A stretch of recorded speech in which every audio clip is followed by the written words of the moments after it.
বাড়ি মালিকের ছেলের কুপ্রস্তাবে সাড়া না দেওয়ায় ভাড়াটেকে বের করে দেওয়ার অভিযোগ উঠল বরানগরে। মনমোহিনী নগরে জনৈকা কৃষ্ণা বসুর বাড়িতে ভাড়া এসেছিলেন এক মহিলা। ছেলেকে সঙ্গে নিয়ে থাকছিলেন তিনি।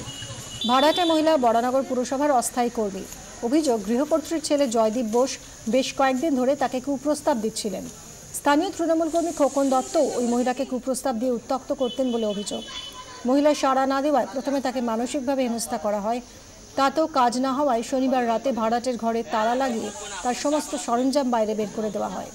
10 অক্টোবর জয়দীপ ও খোকনের বিরুদ্ধে থানায় অভিযোগ জানিয়েছিলেন মহিলা।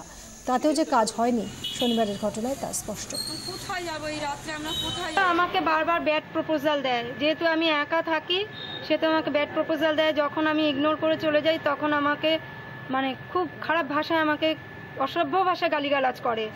এর মধ্যেই তো জামা কাপড় ছিঁড়ে একটা বিশ্রী কাণ্ড করেছিল, তোর ঘরের ভিতর তোকে ঢুকে রেপ করব, এই সমস্ত এর থেকেও আরো নোংরা নোংরা। পুলিশকে জানিয়েছি, লিখিত কমপ্লেন দিয়েছি।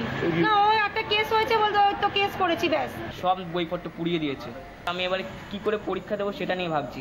16 তারিখ থেকে আমার পরীক্ষা।